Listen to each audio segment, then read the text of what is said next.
आप सभी लोगों का। एंड जी हाँ, बिल्कुल आज से हम लोग शुरू कर रहे हैं एक ऐसी सीरीज जो कि आपको बिल्कुल आपके एग्जाम्स के अंदर हेल्प करेगी। एक वही सीरीज है जो हम लोग कर चुके हैं हमारी केवीएस के अंदर। केवीएस के अंदर भी हम लोगों ने कुछ इसी तरीके की सीरीज की थी जो कि हमारी एमसीक्यूज बेस्ड थी, और मैंने आपको सारे सिलेबस के एमसीक्यूज कराए थे। आई थिंक उसमें 117 कुछ वीडियोस पड़ी हुई हैं, तो आप जाकर के उनको भी वॉच कर सकते हो। आपको ज्यादा एमसीक्यूज उसके अंदर से मिल जाएंगे। खैर, आप बीपीएससी हो गया या फिर ईएमआरएस हो गया या किसी भी ऐसे कॉम्पिटेटिव एग्जाम की तैयारी कर रहे हो जहां पर आपको class 12 computer science, informatic practices, और चाहे आप क्लास 11th आईपीसीएस की भी बात करो तो उनका सिलेबस अगर आपको दिया हुआ है आपके सिलेबस में, तो बिल्कुल ये उसी चीज को टारगेट रखते हुए ये पूरी सीरीज है। और आप खुद पाओगे कि यस, एग्जाम के अंदर कैसे ही क्वेश्चंस आपकी हेल्प कर पाते हैं। क्वेश्चन ज्यादा ट्रिकी हो या बड़ा हो, उससे नहीं पता चलता कि भाई आपका जो है कि आपको इस तरीके के क्वेश्चन आएंगे या जो भी अगर आप चीजें पूछोगे। क्वेश्चन पेपर की अगर मैं बात करूं, आपने भी इतने पेपर दिए होंगे, तो देखो हर तरीके का क्वेश्चन आपको मिलेगा। आसान भी मिलेगा और बहुत मुश्किल भी मिलेगा और मॉडरेट भी है जो मिलेगा। लेकिन अगर आप टफ से टफ क्वेश्चन की भी बात करते हो ना, वो क्वेश्चन आपसे तभी सॉल्व हो पाएगा जब आपका बेसिक क्लियर है। जब हमें बेसिक आता है तो हम कितना भी टफ क्वेश्चन क्यों ना हो, उसको स्टेप बाय स्टेप सॉल्व कर ही लेंगे। तो मैंने यहाँ पर हर एक तरीके के क्वेश्चन यहाँ पर डालने की कोशिश की है, तो आप इस सीरीज को जरूर फॉलो करो। आपको लगे कि आपको कोई एक नई चीज पता चल रही है जो आपने अभी तक नहीं पढ़ी है, तो आप डेफिनेटली क्या कर सकते हो, उस चीज को अपने नोट्स के अंदर शामिल कर सकते हो। एंड अगर आप चैनल को भी विजिट करोगे तो आप पाओगे कि आपका पूरा सिलेबस, आपको कहीं पर भी जाने की जरूरत नहीं है। अगर आप डेडिकेशन के साथ में अगर 2-4 वीडियोस भी देख लेते हो तो आपको एक तो चीज समझ में आएगी, और दूसरा आपको ये भी लगेगा कि आपका कंप्लीट सिलेबस यहाँ पर पहले से ऑलरेडी हो चुका है। और साथ ही साथ मेरी एनसीईआरटी की सीरीज भी है जो यहाँ पर चल रही है ना। तो एक बार आप चैनल पर जाइए और जाकर के विजिट करिए। आपका पूरा सिलेबस पहले से भी हो रखा है, एनसीईआरटी सीरीज भी चल रही है, और हमने एमसीक्यूज केवीएस में भी किए थे। और खैर यहाँ पर भी आज से हम लोग शुरू करेंगे। डे 2 नहीं है, डे 1 है।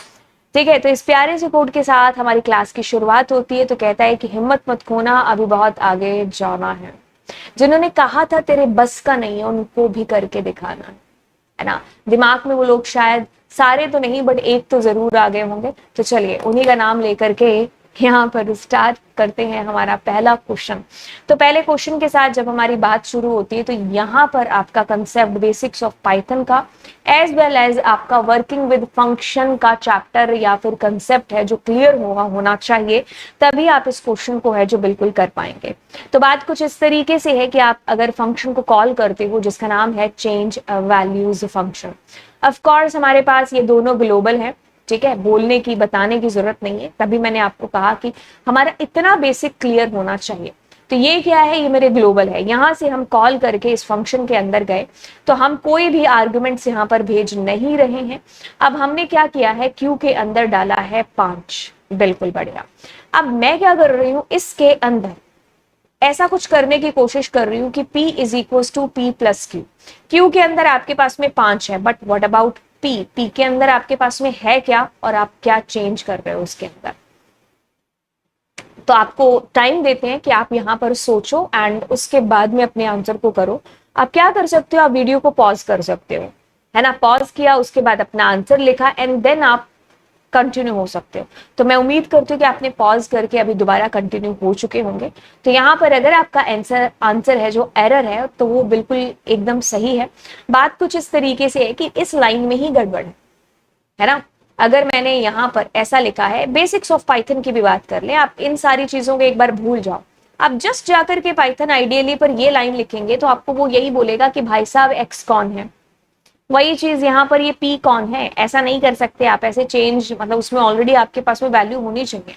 और अगर आप कहते हो कि पी ये है ग्लोबल, तो ग्लोबल कीवर्ड कहाँ है फिर, है ना। तो ग्लोबल कीवर्ड के बिना आप ग्लोबल में चेंज नहीं कर सकते। और अगर आपने लोकल रखा है तो आपको लोकल में पहले वैल्यूज इनिशियलाइज करनी पड़ेगी। That is the reason why we are finding here an error and moving to the next question. If the value of I is 0, the expression I not is equal to 0, तो आपको क्या answer आने वाला है। देखिए, जब भी आपको ऐसे क्वेश्चन में दिक्कत आए जिसमें नॉट इज इक्वल टू का साइन मेंशन होता है, तो आपको करना ही कुछ नहीं, आपको आई इज इक्वल टू 0। अगर आई की वैल्यू 0 है तो आपको यहां से आंसर क्या आता, ट्रू। वही चीज अगर आपने नॉट लगा दिया तो आपको आंसर आएगा जी बिल्कुल फॉल्स, ठीक है, उल्टा आंसर होता है। Which of the following is an individual mode for opening या फिर of opening, mode of file opening या ओपनिंग फाइल। तो अगले क्वेश्चन की तरफ बढ़ते कहता है कि which of the following is an invalid mode of file opening. Invalid से पहले अगर मैं आपसे पूछूं कि डिफॉल्ट मोड क्या होगा, तो डेफिनेटली आपका जो आंसर होगा कि भाई डिफॉल्ट मोड होता है रीड मोड, ठीक है। अब अगर इनवैलिड मोड की बात पूछिए तो रीड मोड होता है, राइट होता है, रीड एंड राइट होता है, राइट और अपेंड नामक कोई भी मोड आपके पास में नहीं होता है, तो आपका आंसर जो इनवैलिड मोड में है वो यही है। बात करेंगे अगले क्वेश्चन की, कहता है कि Dhara gets the current date and the time as a string S, it's value is tick tick tick tick tick, Sushma prints the value of x 11 to 16 and gets answer ये। Which of these contain, okay, तो आप जो एक पूरी series देख रहे हो उसके अंदर से आप ये चाहते हो कि आपको आवर्स, मिनट्स और सेकंड्स आपको प्राप्त हो, तो आपको कैसे मिलेगा वो, मतलब इस पूरी जो आपकी स्ट्रिंग है इसमें से अगर आप आवर्स, मिनट्स और सेकंड्स को गेट करना चाहते हो तो आप कैसे गेट करोगे। तो पहले तो देखो आवर्स कहाँ है, ये रहा आपके पास में, और मिनट्स सेकंड्स यहां तक, तो मतलब यू वांट टू एक्सेस ये ब्लॉक, है ना। अब आपको ये चीज पता है कि 12 कहां से स्टार्ट हो रहा था, 11 से, तो आपका आंसर या तो ये होगा या ये होगा। तो अब आप देखो 11, 12, 13, 14, 15, 16, 17, 18, तो आप क्या देंगे यहाँ पर 19 देंगे, बिकॉज यू नो दैट कि अगर आप सीरीज के अंदर लास्ट में यहां पर जो भी देते हो वो क्या होता है आपका एक्सक्लूड होता है। अगर आपने कुछ भी रखा, जैसे आपने 19 दिया तो ऑब्वियसली 18 तक चलेगा, that is the reason why we will put there 19 and our answer will be 8। अगले क्वेश्चन की तरफ बढ़ते कहता है कि एक लिस्ट आपको दे रखी है और इसमें bubble sort for ascending order, identify the correct sequence at the end of the first iteration. अगर फर्स्ट इटरेशन की बात करें, पहला लूप जैसे ही हमारा खत्म होता है तो बबल सॉर्ट के अंदर अगर ये लिस्ट है तो क्या आएगा फर्स्ट इटरेशन में। अब देखो बबल सॉर्ट में क्या चीज होती है कि जैसे ही आपका पहला स्लॉट या पहला लूप या पहली इटरेशन खत्म होगी, तो जो सबसे बड़ा एलिमेंट होगा ना, अगर आप असेंडिंग ऑर्डर में कर रहे हो तो वो आपके लिस्ट के या आपके एरे के सबसे लास्ट में जाकर के प्लेस हो जाएगा, और फिर सेकंड राउंड में सेकंड लास्ट, फिर थर्ड में थर्ड लास्ट, ठीक है। तो अब इसमें से सबसे बड़ा देखो कौन सा आपके पास, 31 है, तो 31 सबसे लास्ट में होगा और हमारे सारे ऑप्शन में 31 लास्ट में गिवन है। अब कैसे हम लोग इस चीज को कर रहे होंगे, अब बबल सॉर्ट है तो बबल सॉर्ट हमेशा अपने एडजेसेंट के साथ में कंपेयर करता है। जैसे अगर हम इसको देखें तो ये 25, 17, 31, 13 ते 2 है ना, तो ये हमारा एक एरे या हमारी एक लिस्ट है। अब ये दोनों कंपेयर होंगे तो ऑफ कोर्स 17 आगे और 25 देन 31, 13 एंड 2 ऐसे। फिर हम क्या करेंगे, इन दोनों को कंपेयर करेंगे तो ये हमारे पास एज इट इज आ जाएगा, क्योंकि ऑफ कोर्स वो छोटा ही होता है। अब हम करेंगे तो ये हमारा ये दोनों भाई साहब होंगे एंड 25 एंड 13 एंड 31 और 2। अब हम आगे चलेंगे 17, 25 एंड अब इस केस में ये दोनों कर रहे होंगे आपस में जो है सीट एक्सचेंज एंड 2 एंड 31। तो at the end of first iteration आपके पास में कुछ ये वाली चीज है जो आपको मिलेगी। अब ये कहीं पर भी लिखा हुआ है 17, 25, 13, 20 सॉरी 2 एंड 31, तो सी मेरे को नजर आ रहा है, तो सी आपका एक बिल्कुल सही आंसर, ठीक है। अब अगले क्वेश्चन की तरफ बढ़ते हैं तो आपके पास में एक लिस्ट गिवन है और इसमें आपको कह रहा है कि भाई तुम रिवर्स कर लो पहले इसको।